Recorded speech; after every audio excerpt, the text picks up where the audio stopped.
Hello everyone, my name is Fumblebottle, and hello my little rookeries, how are you today? I hope you've all had the comfy sleep, the good Z's, and let's hope that I can continue this vibe going for you today. This will be my 5th stream, or I will start calling these episodes because, I don't know, sounds better. So, let's go to the, I apologize if you can hear chirping. My sister decided to bring home a baby turkey. I don't know why she decided to bring home a baby turkey, but she's brought home a baby turkey. We've already got chickens and we've already got other turkeys up there, so I'm not sure how the baby turkey is going to work with them. Well.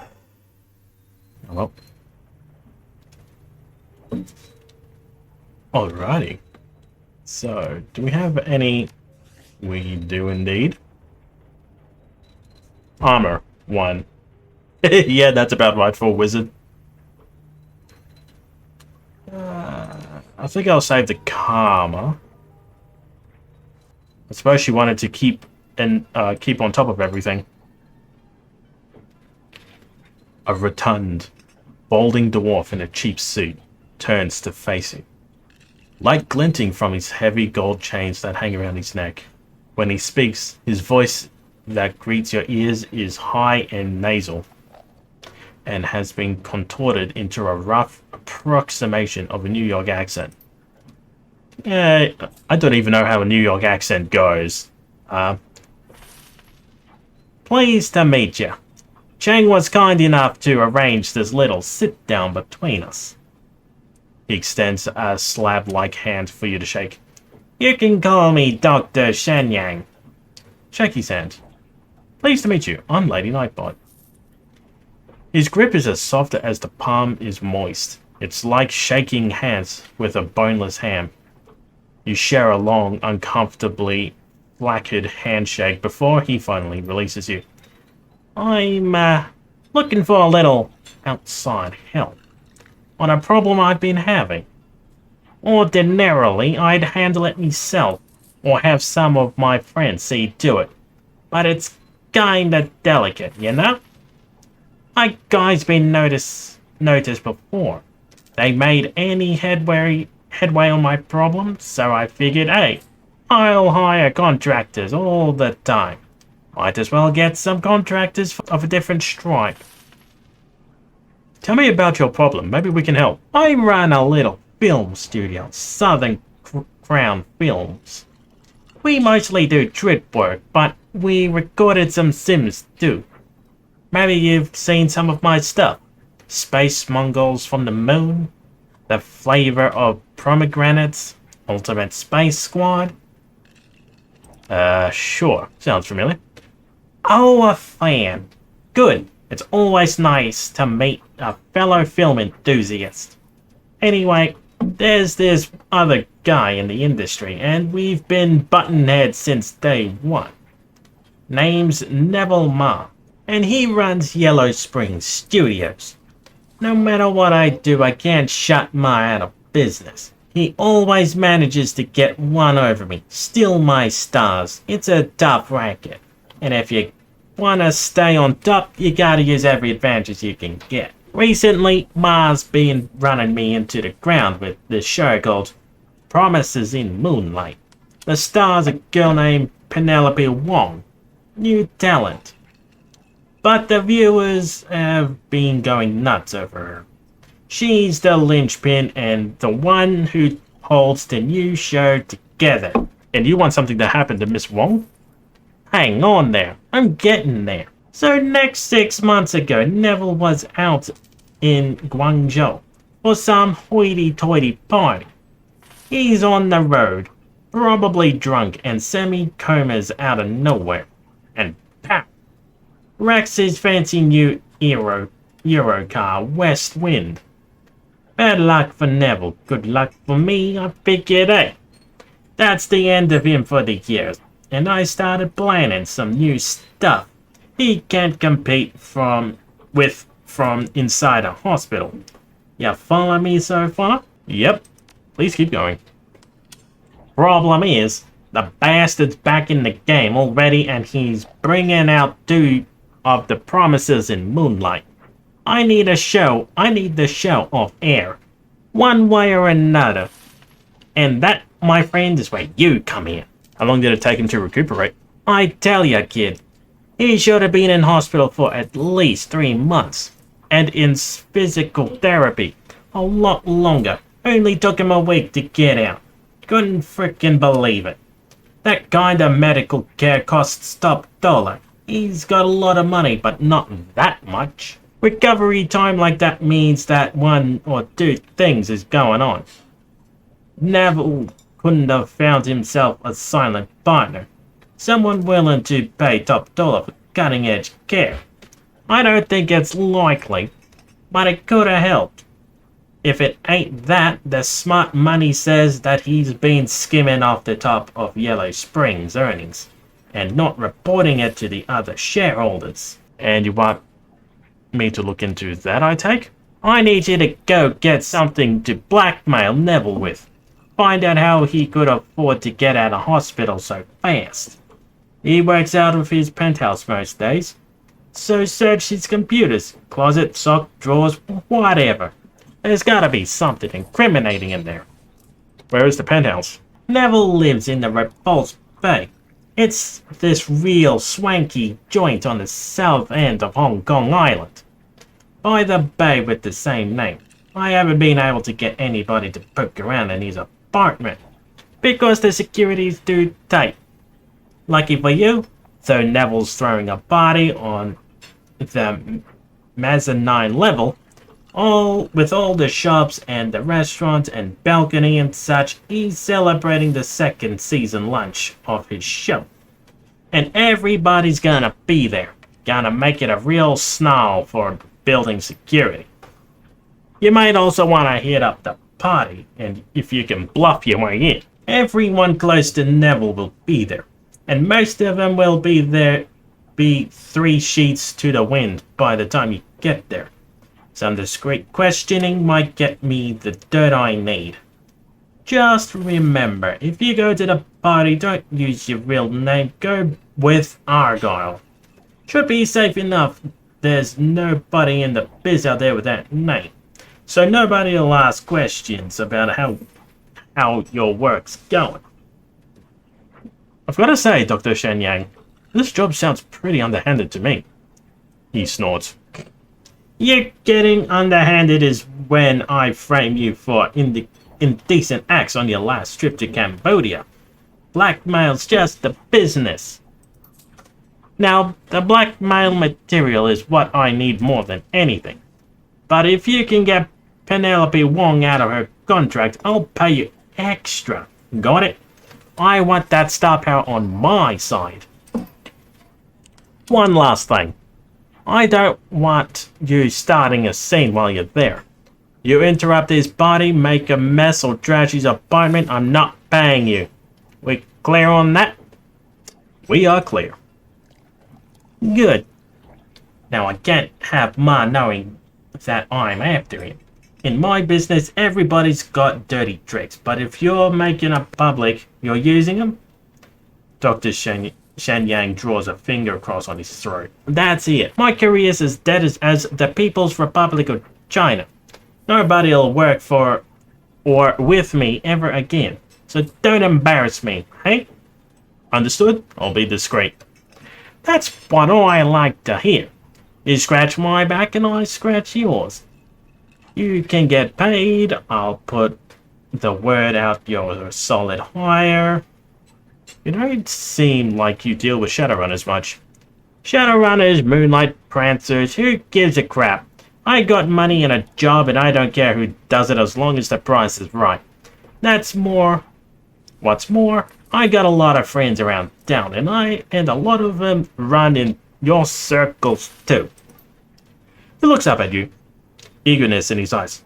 So what, we got a deal? You gotta do it. We have a deal. His grin widens. Good woman, that's what I like to hear.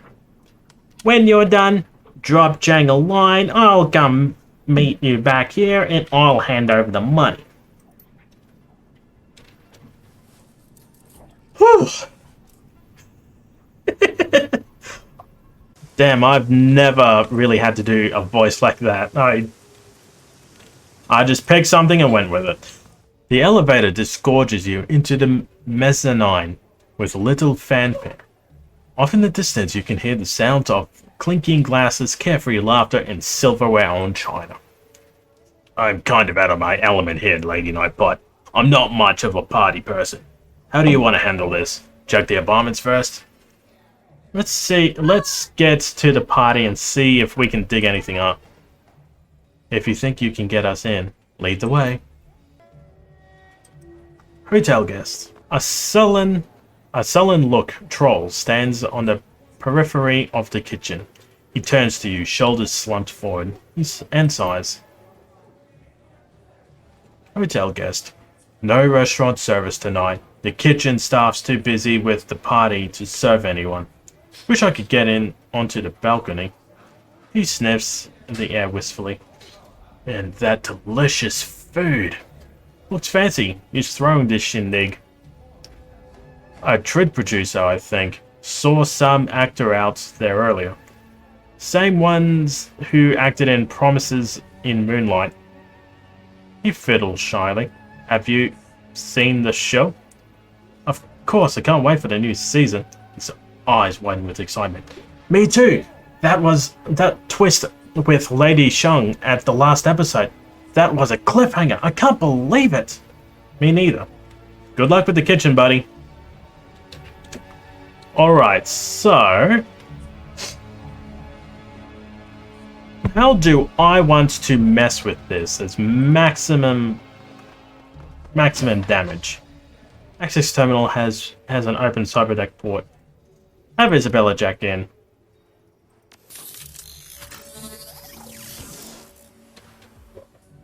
And of course, we are not doing anything illegal here. None whatso shit. Right. If I remember correctly, I think I need to go that way is my safest. I just need to have a look and see if the light shines up there.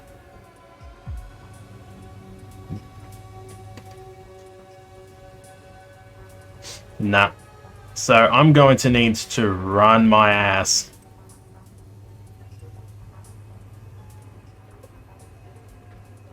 Oh, ooh, made it! Whew. Alrighty. TW. There we go.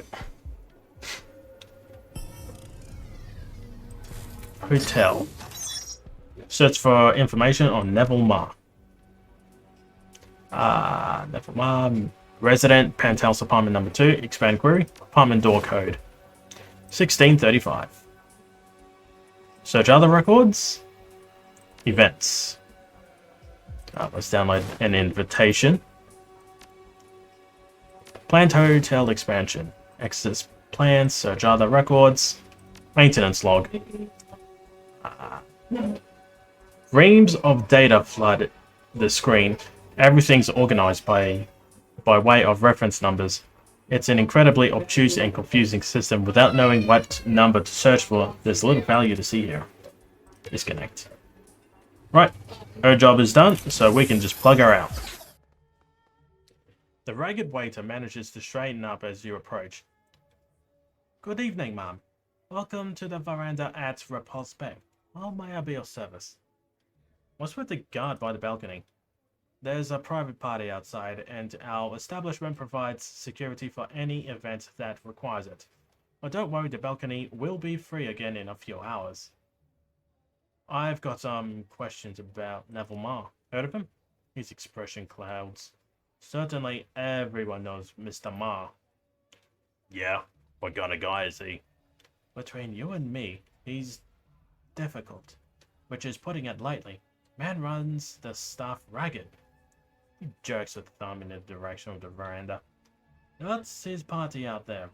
Richies like him love to display their wealth. Sounds like you have some stories. He lowers his voice. Like you wouldn't believe. He once made a handful of us walk all the way out to Shek O to fetch dumplings for his guests. It was pouring out, the winds blowing around 50 kilometers per hour, practically a death march in the weather. Why didn't the kitchen here make him some dumplings? Ma said the kitchen's dumplings weren't good enough, called them peasant food in front of all his guests. Chef Kang was furious, but of course, but since Ma's rich, motel management told us to give him whatever he wanted. By the time we got back to Shek O, the dumplings were cold and the party was over, and Ma had retired to his suite with a pair of starlets. We had to pay for the dumplings out of our own damn pockets. A couple days later, Kevin came down with pneumonia from the trip, lost his job over it. And that's just one of our experiences with him. Needless to say, no one here is a fan of the man. But we're paid to serve the tenants here, so that's what we do. He shrugs. It's a living. You look exhausted, why don't you take a break? Not yet, I can't afford to miss any tips, he sighs. I went to Macau last week, and it wiped me out. Bad luck with those horses, you know? I'm in a pretty lucrative trade myself. Can I make a deal? The waiter stares at you with suspicion, but his desperation gets the better of him. I'm listening. I need to gain access to the penthouse apartment. Name your price, and I've got the union. Alright, to his apartment. Neville Mars. 500 million, and the code is yours. 250 or I'm walking. Better something than nothing, right? The code is 1635. I know, but I wanted the extra stuff. He whips out the PDA and glances at the bank balance, a satisfied grin on his face. Oh, if you get caught, I didn't tell you nothing. Of course not. I've never spoken to you in my life. He smiles wider. Having fun with Mars things. If some were to go missing, maybe wind up at the pawn shop, I doubt they'd be missed. The security guard stands in front of the patio, an bored expression on his face. He looks up. He looks you up and down as you approach. Private party, pal. Invitation only.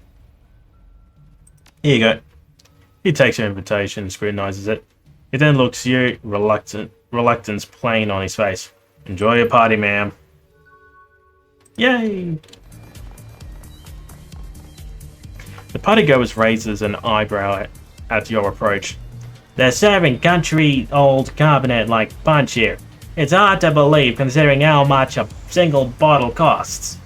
But it's even harder to believe that Mr. Ma's hosting a party, and as soon after his accident. I heard about that. Doesn't seem he has slowed down. The man's a machine, he smirks, amused by himself. Not literally, but he might as well be. The way he sprang back after a T-bone at 140 clicks an hour. Jesus, how's he even still standing? I don't know how, but he's alive. Alive and kicking or dining. Regaling, what have you. If you ask me, it's all the positive key the fans have stirred up. I heard there were entire message boards prayed for him and making offerings at the temple. The Matrix is nuts for promises in Moonlight. If Ma hadn't negotiated a second season, his fans would have just easily have turned on him. If that's all it takes to win immortality, maybe I should become famous too. Isn't that why we're all here? To be famous? Because famous, or makes someone else famous. He catches sight of someone across the room and waves. Lisa, over here! Gives you a curt nod. Nice talking to you. Penelope Wong.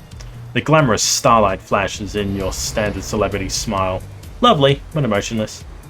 Good evening, Penelope Wong, but please call me Penny. Pleased to meet you, Penny.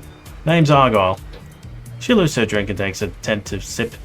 What brings you to our little soiree, Miss Argyle? I don't believe I've seen you around the studio before. It's a friend of a friend sort of situation. He asked me to check in on Neville. Seems he's recovered quickly considering the accident. A smile lights up her face. Oh, it was absolutely miraculous, I must admit. I nearly died of fright when I heard what happened. But to look at Neville now, you'd never guess he'd been hurt. Just miraculous. His medical bills must have been steep. I saw pictures of the accident. It was a mess, Neville included.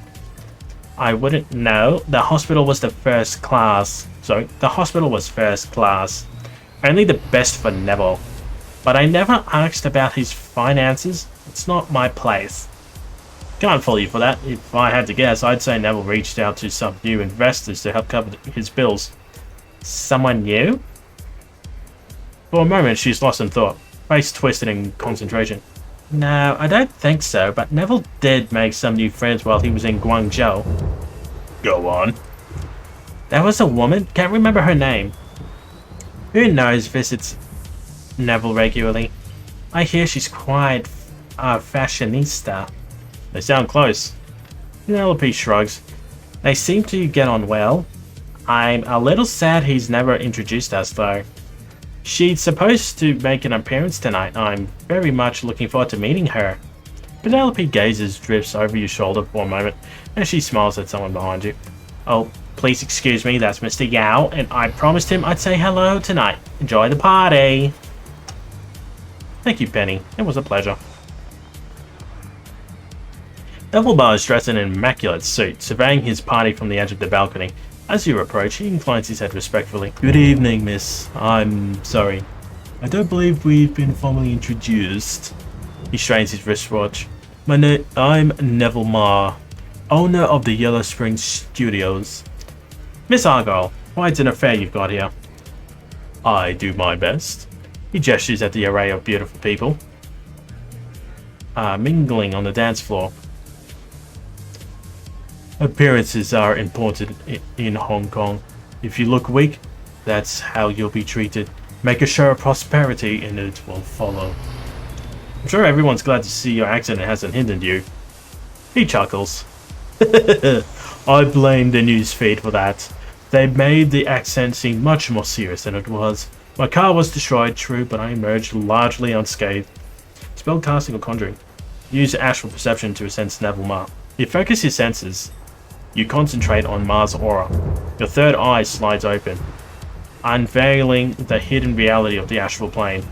The walls of the veranda balcony go grey and gold, and Neville Ma explodes into scintillating light. Judging by his state of aura, Ma appears to be in good health. His essence is slightly frayed, the sort of damage you'd associate with standard data jack. Otherwise, he appears to be more or less intact. You do, however, detect a faint tinge of a discoloration on the periphery of his aura. A chronic illness might darken the aura in this way, but you've never seen anything quite like this before.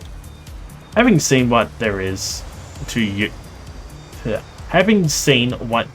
see, your third eye slides shut again.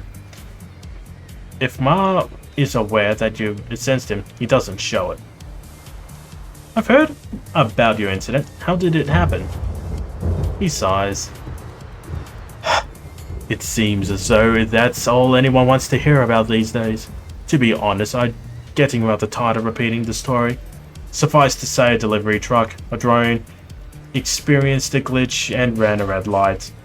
If it hadn't hit me, I would have hit someone else. Did you think it was intentional? What, the glitch? I can't rule it out. But that seems rather far-fetched to me. It's just a Tridio producer, hardly the sort of man to find himself on anybody's enemy list.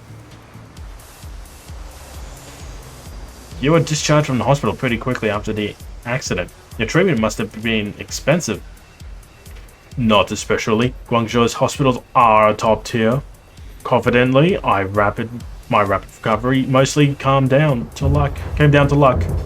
The incident could have been a lot worse than it was. I owe Eurocar a lot of thanks for that safety feature. I heard you made a lot of new friends while you were in hospital. Yes, Miss Feng, she's quite an admirer of promises in Moonlight. She kept my spirits up as I was recovering in the accident. Sounds like you might be more than just friends. You're welcome to believe what you like. A gentleman doesn't kiss and tell, however, and you would do well not to repeat such rumors. I prefer to keep my private life out of the spotlight. I apologize, I didn't mean to offend. I accept, of course. You seem to be someone of quality.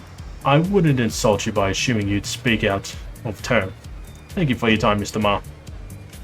My pleasure. Please enjoy the party. It was an interesting one. The third eye slides open, and the keypad before you takes on a gentle glow. A repetitive sensation radiates from 6, 1, 5, and 3. The code is likely a combination of these numbers. Now if I go here, mission 1635.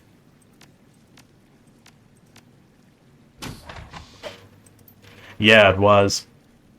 Back when I was there, I absolutely adored the street markets. There was so much you can buy.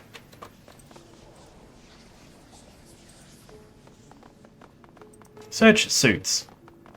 Rows and rows of finely tailored suits, custom shoes, and various accessories fill the room.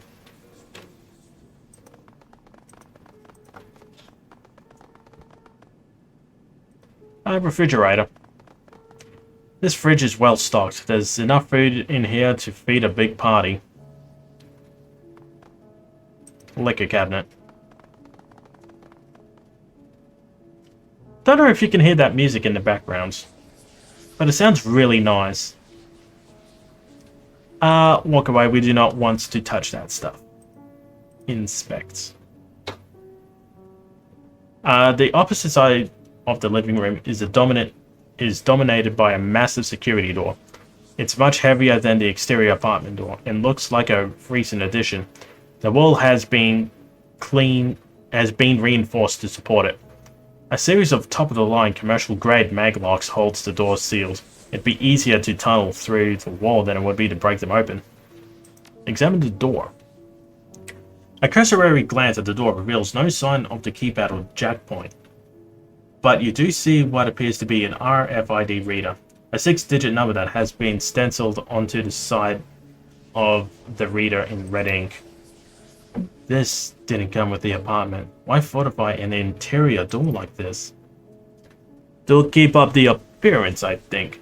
Can you imagine what installing this monstrosity in the hallway would do to a building aesthetic? People would talk about it. A man like Ma wouldn't want that.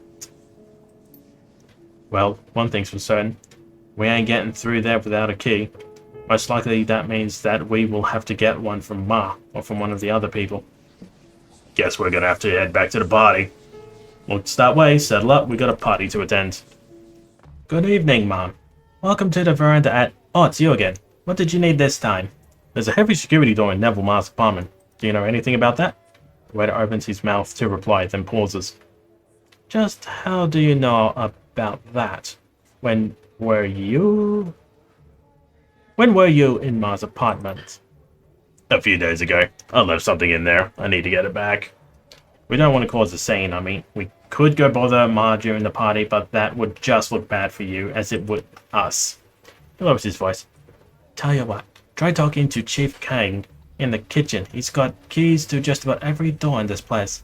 On VIP requests, he's expected to personally deliver their meals. It's a status thing. Compliments of the chef or whatever. Poor guy spends as much time delivering food as he does cooking it. Worth a try. Thank you. No problem. Just don't mention I sent you, alright? Chef's a vengeful man. I don't want to get on his bad side. Never mind. Alright, Mom. Enjoy your day. More like a night, but sure. Cook. The chef looks up from his pot of boiling water. Red-faced and sweating. A name tag is pinned to his lapel. Chef Victor Kang. I thought I told you to send in the waiter. Who the hell are you? I'm gonna be straight. I need to get past Neville Ma's security door. Yeah, I could do that, and I could lose my job for it. Even go to jail. Sounds like a real winner of a proposition for me. He strains a vat of boiling fish through a sieve. Got work to do, stranger. Doors that way. I heard Ma insulted your dumplings in front of his guests. That's harsh. His expression hardens. Yeah, it cost me a raise and a whole lot of face. I'll bet that bastard didn't even wink or sleep over it either. With a single motion, the chef lops off the chef's head. Give me your key fob and I'll make sure he loses sleep tonight. Yeah, gladly. He grabs a plastic tab from his apron pocket and tosses it to you. Ruin him for me, will you? Or at the very least, ruin his day, and I'll consider it a bonus if you wreck his anemic girlfriend, the giddy Starlet's day, too. Girlfriend? What girlfriend? What's her name?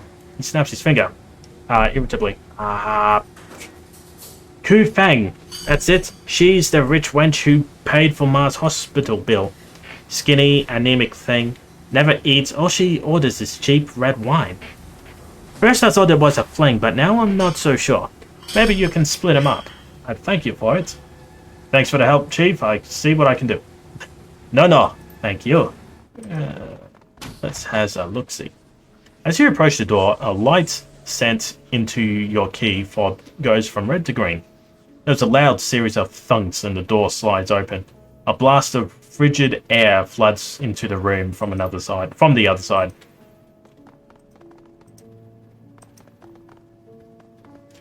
I don't know, but I'd prefer a bedroom that's not backed up against a small wall. Or even just an open bathroom like this. Cyber something terminal. An expensive consumer-grade computer terminal awaits your input.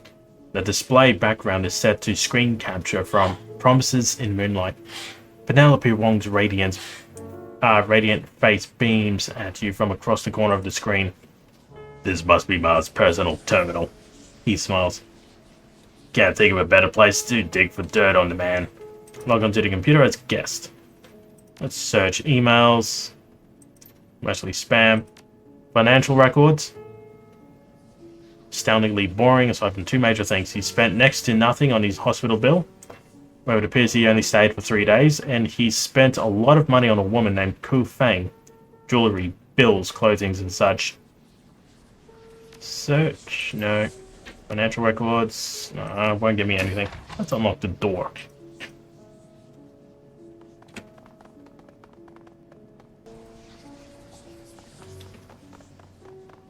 Without warning, a frigid wind blows through the apartment. The chill cuts through your clothing, raising goose flesh all over your body. Where's that coming from? There is another blast cold, and a pale and imposing woman materializes out of thin air. A throng of black-faced men and women materialize alongside her. A little dog who's been sniffing around Neville Mars' affairs. Her voice is imperious. Arrogant. Ku Feng, I presume. She nods. Just so. My servants have been watching you since you arrived. I suspect that you are an evil woman, and that you are here to harm Neville. And so I came to stop you. Spellcasting and conjuring. Use astral perception to read a woman's aura. You focus your vision on the astral plane and expand your senses to take in the woman's aura. Black shadows color her essence. The kind of marking often found in the auras of terminal cancer patients and vampires. Hang on a second, you're a vampire? Very astute. She grins at you, displaying a set of sharp-looking teeth. And what do you tend to do about me? Now that you've had this revelation. Tradition would dedicate that I ram a stake through your heart. Wait, I've heard stories about Chinese vampires before. Aren't you supposed to, pop? I don't know. I think I need to know more about you before I decide. A wise decision. Acting without knowledge is a mark of a fool. Now then, that I am Ku Feng, and that my servants have been watching you since you arrived. You'll think yourself so clever sniffing around Neville's affairs like an amateur detective. So sly, so quiet. But you're not quite enough to escape my ears, little woman. I couldn't be less interested in hunting Neville, lady. I'm just here to finish the job. If that's true, then it's a shame. You have seen my face, and you know what I am. Naturally, I cannot allow you to leave. And you cannot afford to fight me here for fear of police involvement. She lifts her chin imperiously. Perhaps we can settle this in a more civilized manner. A face-off at a neutral location? Will you accept my challenge? Ooh. A duel at midnight works for me. Very well. She staples her fingers. As for the terms... As for the terms, if I win, you willingly submit to my influence. You'll become my pawn. And if I win, we'll cross that bridge when we come to it. She nods, grinning. Wait 15 minutes for the sun to go down, then come to the roof. We'll settle this like gentlemen and ladies. Alrighty. The sun dips below the horizon, mist coalescence coating the rooftop in dew. Kufeng and her cohorts appear. Are you prepared to become a servant, elf? You must not resist, or I'll be forced to kill you. Should it come to that, I'll endeavor to make it as swift and painless. But no promises. Not gonna happen. This will be entertaining. Kill her.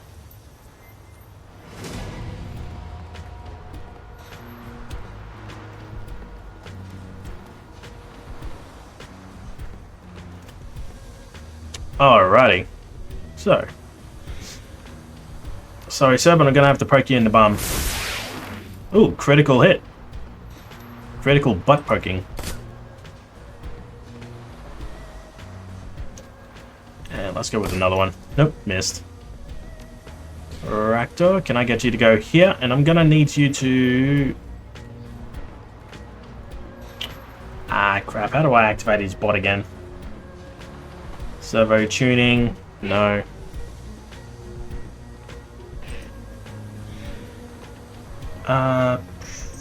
There we go. Control mode. So let's send you here. Ooh, shotgun mount. Hello. Yeah, it's crap, but yeah, what can you do? I've got nothing else. Spell focus. Well, let's start draining her health. Rubber go black. Thank you. Shotgun. Kufeng. Kufeng calm and hearty demeanor dissolves as her eyes grow wide. Wait! I surrender! Don't kill me! What's wrong? Not feeling so powerful now? She claps her hands, pleading. The whole mistress of the night thing was just an act. I'm just an accountant that got infected. I don't really know how to fight. I was faking it. I just wanted to scare you into backing down. An accountant? She nods. It was a business trip to Shenwei last year. I went to rave, got drunk and passed out. When I woke up, I was in an alley and someone had done this to me. And so you, decided to embrace the whole vampire thing? What choice did I have? I couldn't go back to work, and I was dead-end job anyway. No upward mobility, no room for growth. I did what anyone would have done. I tried to make the best of it, to capitalize on my new abilities. I'm a vampire now. I can't control that, but I can control how I choose to monetize it. So, what was your endgame? How did you see this working out? It's me. Wow. I've just completely lost it tonight. It beats me. It's not like I have a rulebook for this or anything. I'm just making it up as I go along. Who knows, maybe I could eventually become the vampire queen of Repulse Bay. I hate to break it to you, but that is unlikely to happen. Don't you think I know that? I've been trained to use a printing calculator, not bite people's necks. I'm just doing my best. She looks away in shame. Her voice goes flat. Look, if I'm ever found out, I'll be killed for bounty money. If I was this or get gunned down by a vampire hunter. How did you manage to survive? I've been hiding out in Kulong. I was hoping to just disappear. As far as my friends and family know, I'm missing. Maybe dead. Her chest hitches. She looks miserable. I think that's for the best. I mean, how could I explain what I'd become? Can you imagine how ashamed my family would be to find out that I became this monster? No. It's better to think that I'm dead. So, can we call this a truce or something? I scratch your back and you let me live? She claps her head, pleading. What do I say? I think we can work something out. Conditionally. She nods eagerly. Yes, yes, anything. Just tell me what you'll need. First, I want some answers. I'll tell you whatever you want to know. You ask the question, I'll answer it. No lying. Promise. How did you and Neville connect? I happened to be in this. I happened to be in the same hospital that he was trolling for meal.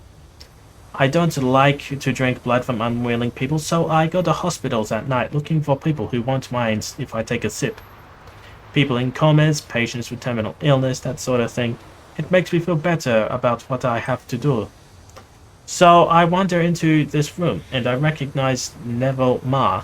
I'd seen him on the news, seen photos of the accident.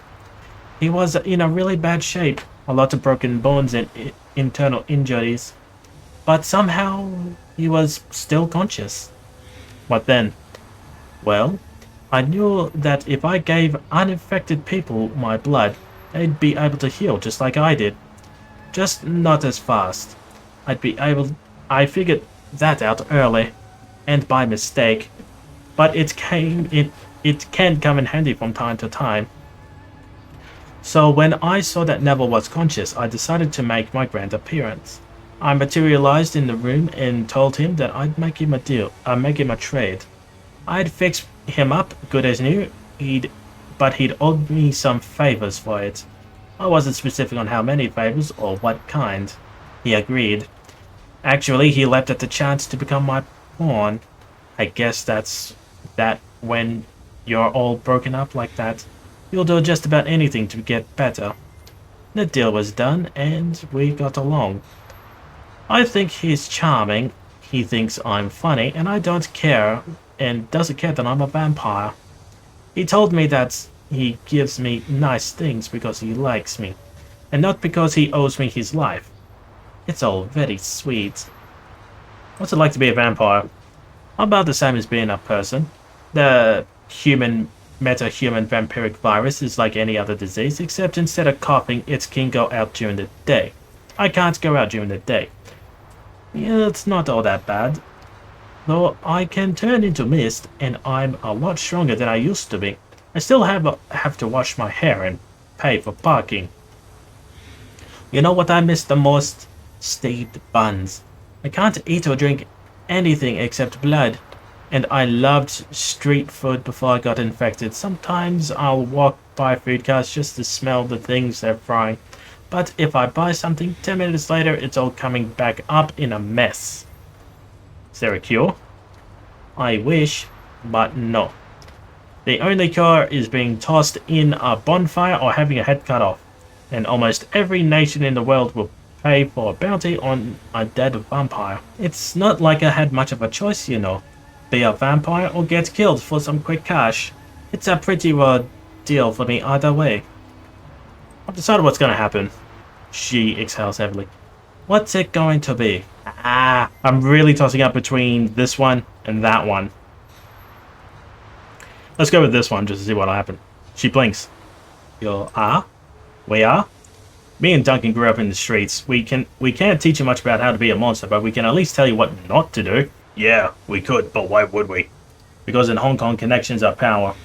And I want the Vampire Queen of Repulse Bay to owe me a favor.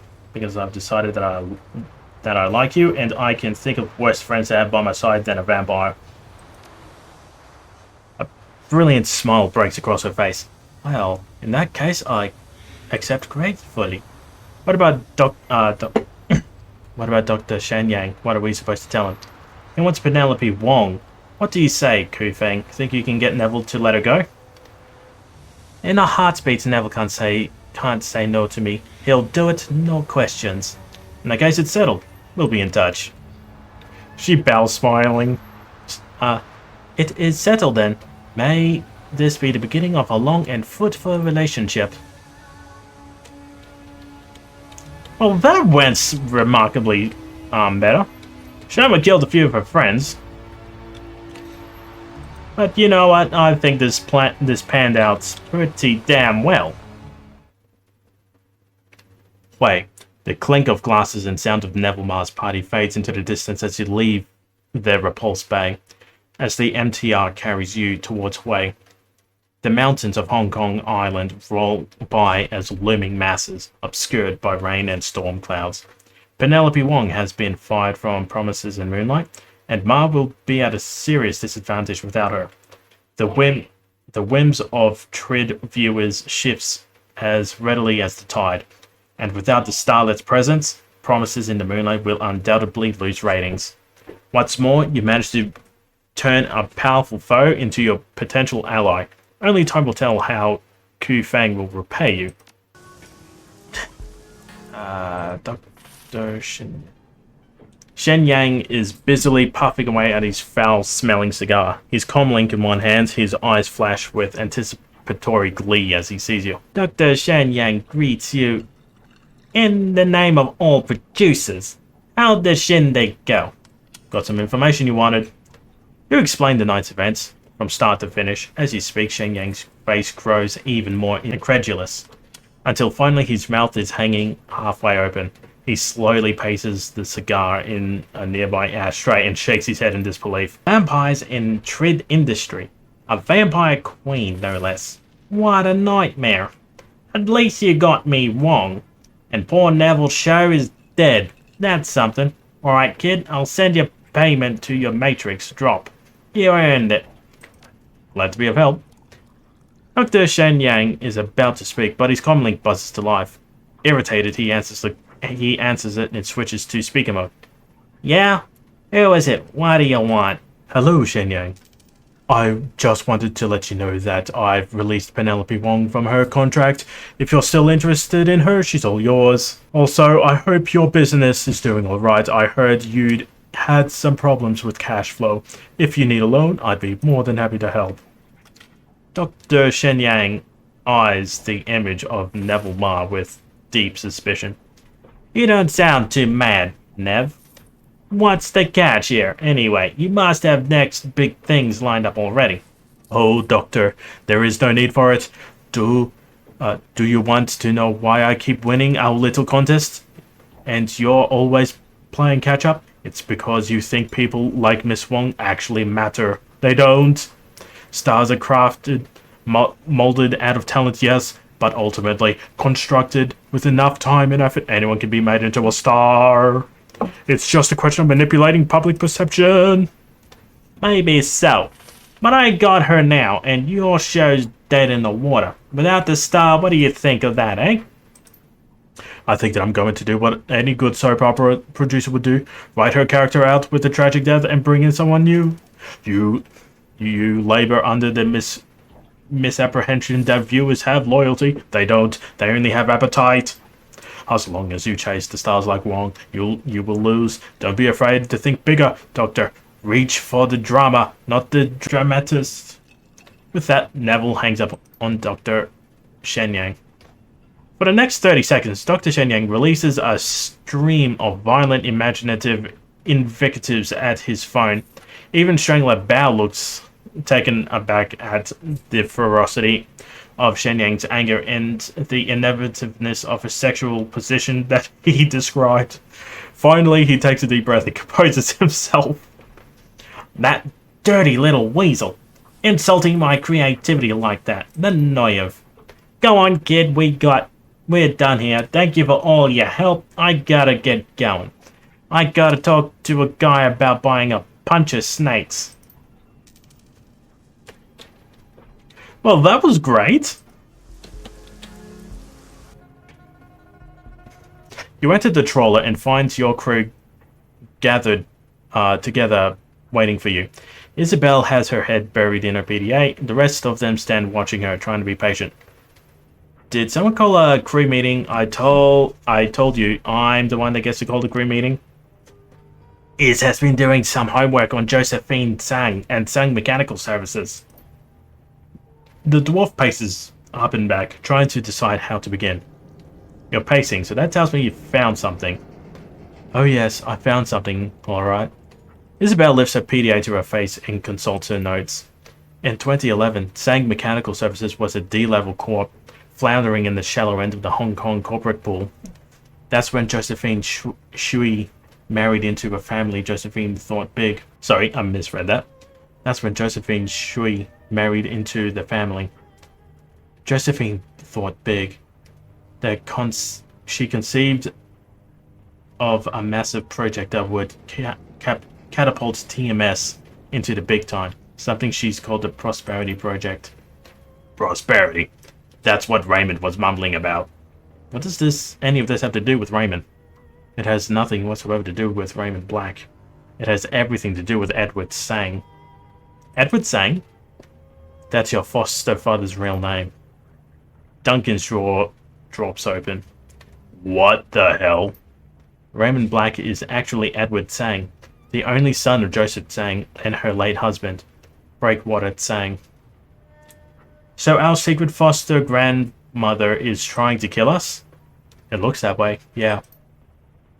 Rector chuckles softly to himself.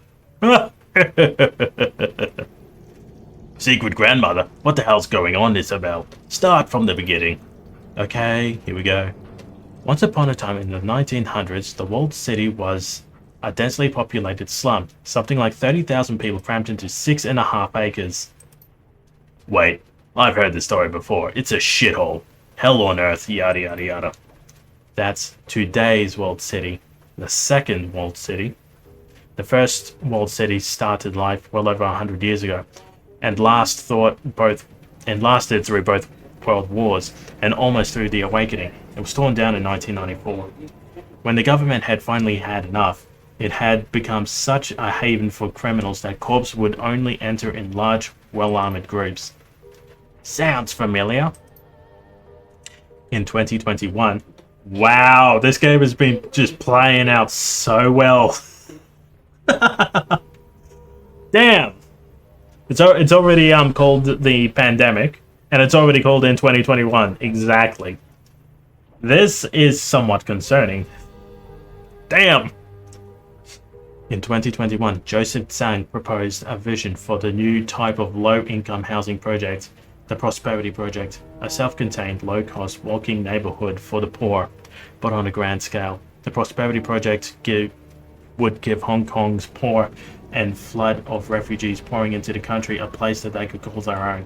Something that felt more permanent than a sprawling tent city that spontaneously sprung up after the first walled city was demolished. Oh good, a visionary. Isabel's response is flat as a board. No kidding. The Prosperity Project would replace the tent city and would be symbolically built on the site of an old walled city. The slogan was, "A place of dignity where prosperity begins." And it ends, apparently. The apartments weren't much bigger than the space you'd get in your average coffin motel, but they were built around plazas in marketplaces to contain goods and services catering to the poor. Like drug dealers and prostitutes. This sounds just like the first walled city. The government forgot the lessons of the last walled city. They loved the idea of containing the refugees and the poor to only a few densely populated blocks. It kept them out of the public's eye. Get tourists happy too. Isabella gives Gobbet a flat shut up expression. Gobbet spoke in reply. Only slum made her rich? It wasn't the slum that made her rich. From what I've read, the walled city job was a disaster. By all accounts, her Prosperity Project should have landed her in the poorhouse. That wasn't what happened though. After the walled city went up, TMS landed contracts after contracts. Huge, lucrative ones. Nobody knows why, and those were the jobs that propelled TMS into the big times. So where's Raymond coming into all of this? Not really Raymond. Edward. Edward Tsung was in charge of laying the groundwork for the walled city. Excavation and utilities, running in power lines, sewage, that kind of thing. Wait, that doesn't make any sense. Remember that massive grey water leak that flooded the basement back in 48? When we got back from the camping trip on the Salish, Ray screamed bloody murder about that. Brew nods, smiling. I'd never seen him so angry. He sobs. But Raymond didn't know how to fix it, no? Ray didn't know the first thing about the sewer lines. He hired a small army plumbers, probably paid him double what the job was worth to fix the thing, and it still took almost 2 months to get the leaks under control. And Josephine put him in charge of the utilities. No wonder the walled city smelled like that. Hello? I don't think Raymond had anything to do with the utilities in the walled city. So, if this man was not in charge of the utilities for the project, what was he doing down there? I don't know, but Edward Tsung disappeared from the public eye shortly after Prosperity was complicated around 2031. That's about the time he moved to Seattle, around 7 years before he found us. But what happened to the walled city? And what would make Raymond want to go back in there, now after all these years? I don't know, but I intend to find out. Now let's go here and pick up that last little thing. Open jobs directory, claim payment. 1,100 yuan. Walk away. Save game. Confirm. And close up. Alright, why am I leaning? Why am I leaning? Okay, ladies and gentlemen, thank you very much for joining me for this stream for tonight. The Stream Penguin wishes you the good Z's, and he loves you all. Until I can catch you guys next time, enjoy yourselves. Bye!